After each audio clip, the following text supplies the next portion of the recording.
Hello dear students. मेरा नाम अनिल कुमार श्रीवास्तव है। मैं सिविल सेवा की तैयारी करने वाले, चाहे वो यूपीएससी के हों चाहे राज्य लोक सेवा आयोग के हों, दोनों की तैयारी करने वाले विद्यार्थियों को पढ़ाता हूं। ये मैं पिछले कई वीडियो में बता भी चुका हूं। आज मैं जिस विषय की चर्चा करने जा रहा हूं वह अमेरिका के नए राष्ट्रपति डोनाल्ड ट्रंप के टैरिफ पॉलिसी से संबंधित है। आप सभी लोगों को पता है कि उन्होंने आते ही या चुनाव प्रचार के दौरान ही एक नारा दिया था, to make America great again, यानी MAGA, make America great again, मागा का नारा दिया था। लेकिन जब सत्ता संभाला उन्होंने 20 जनवरी 1925 2025 को, तो उन्होंने इस पर काम करना भी शुरू कर दिया।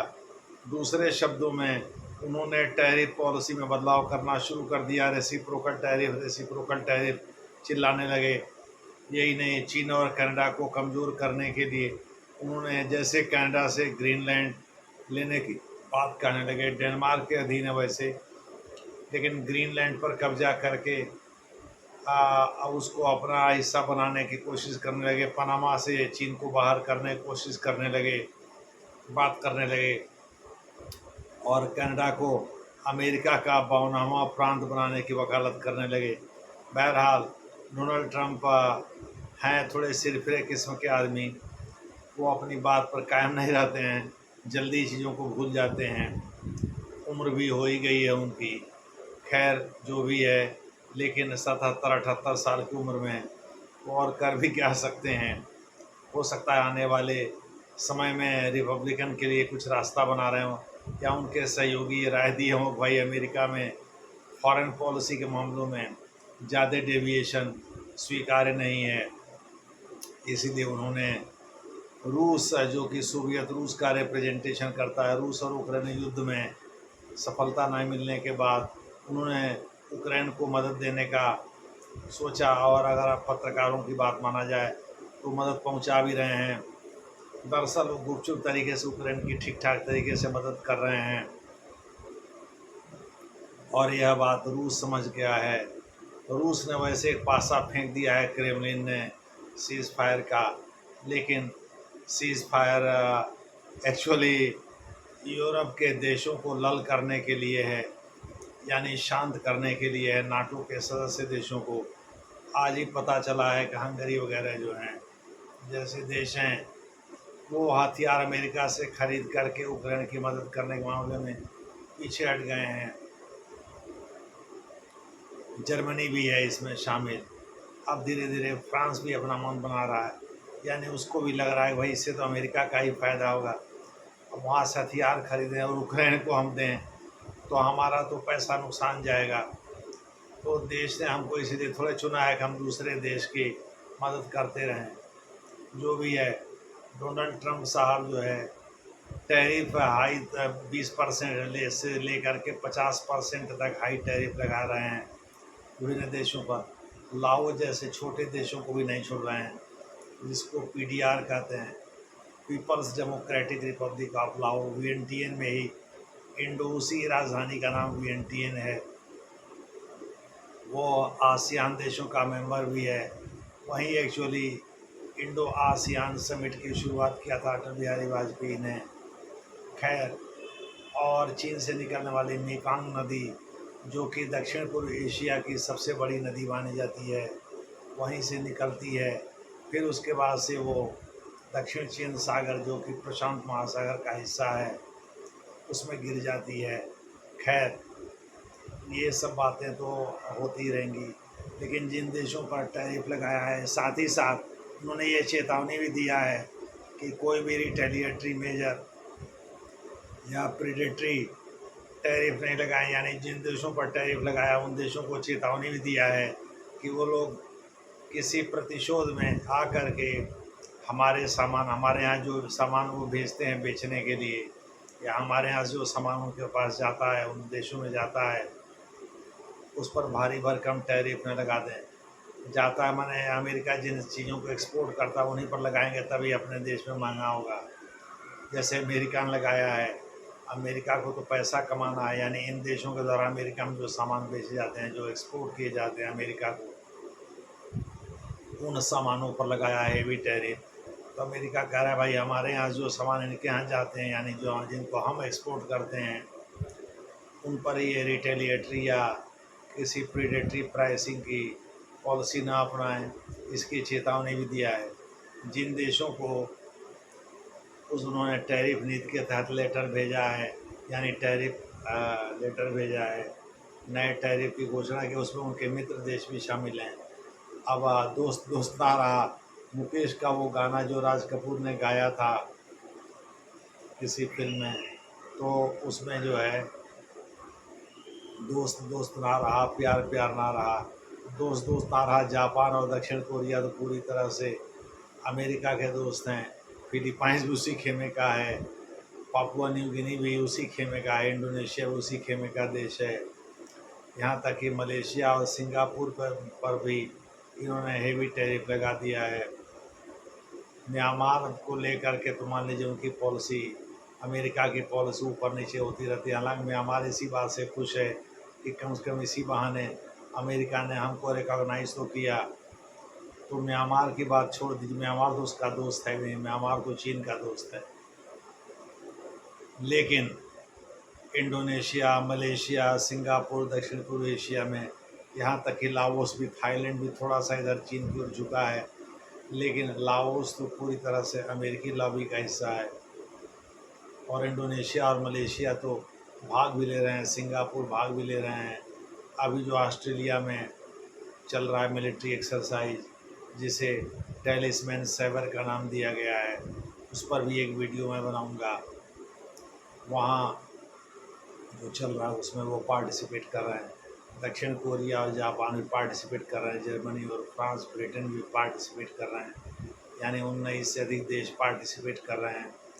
अमेरिका की अगुवाई में ये एक्सरसाइज हो रहा है। एक्चुअली इसका उद्देश्य चीन को घेरना है। चीन को इनडायरेक्टली मैसेज भी देना शुरू कर दिया है। इसमें जो पार्टिसिपेंट देश हैं, इन सभी देशों पर इन्होंने टैरिफ लगाया है। अब जापान वगैरह में, दक्षिण कोरिया वगैरह पर तो कम लगाया है, 20% करीब ही लगाया है, लेकिन 20 से 25%। लेकिन दूसरे देशों पर 40 से 50% तक लगा दिया है। इससे वो देश नाराज़ हैं। इन देशों में शामिल हैं फिलीपाइंस, ब्रुनेई, मोल्दोवा, ये पूर्वी यूरोप का देश है। अल्जीरिया, ये पहले पूर्व सोवियत रूस का एक रिपब्लिक हुआ करता था। अल्जीरिया अफ्रीकी देश है। इराक एशियाई देश है। आप सभी लोग पता होगा, लीबिया भी एशियाई देश है, ये मिस्र के करीब है। जापान आप जानते ही हैं, दक्षिण कोरिया आप जानते ही हैं, मलेशिया के बारे में आपने सुना ही है, दक्षिण अफ्रीका के बारे में सुना ही है। दक्षिण अफ्रीका भी किसी समय अमेरिका का सहयोगी देश हुआ करता था, इस कदर कि अमेरिका के आणविक भंडार जो अफ्रीकी महाद्वीप में होने थे, उनकी देखरेख की जिम्मेदारी दक्षिण अफ्रीका की ही थी। तो इस प्रकार से साउथ अफ्रीका भी है, कजाकिस्तान ये सेंट्रल एशियाई देश है, लाओस ये दक्षिण पूर्व एशियाई देश है, म्यांमार ये भी दक्षिण पूर्व एशियाई देश है, क्योंकि ये सभी आसियान के मेंबरान हैं। आपको ब्रुनेई का नाम बताया ही, बोस्निया, हर्जेगोविना, सर्बिया, ये सभी यूरोप में आते हैं। सर्बिया में स्लोबोदान मिलोसेविच से बेच रहता था, जिसको अमेरिका फूटी आँख भी नहीं देखना पसंद करता था।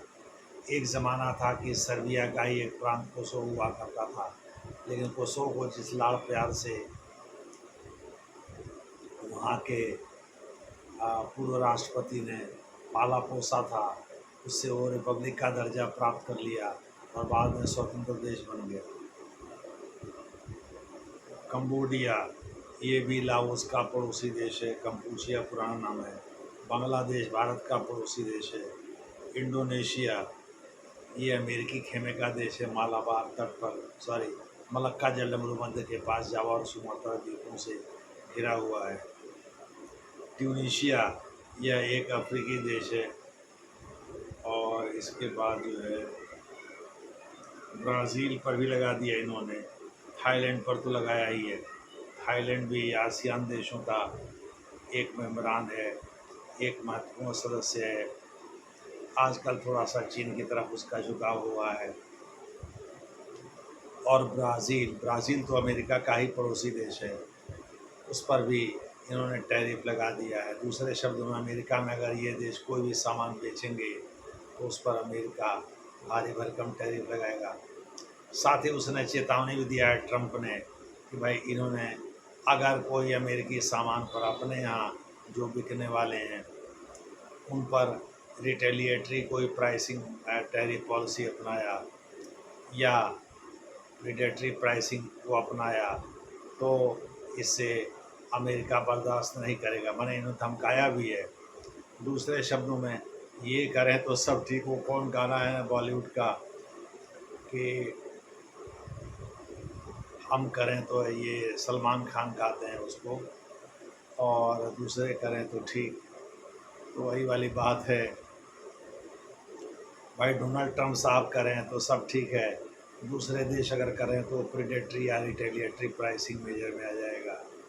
बहरहाल हम लोग आज की जो चर्चा कर रहे हैं वो इसी टैरिफ पॉलिसी की चर्चा कर रहे हैं। अमेरिका के भारत के साथ अलग से वार्ता चल रही है। चीन पर सुना गया था कि शुरू में तो इन्होंने 200% से ऊपर टैरिफ की घोषणा किया था, लेकिन अभी हाल में 30% पर बात बन गई थी।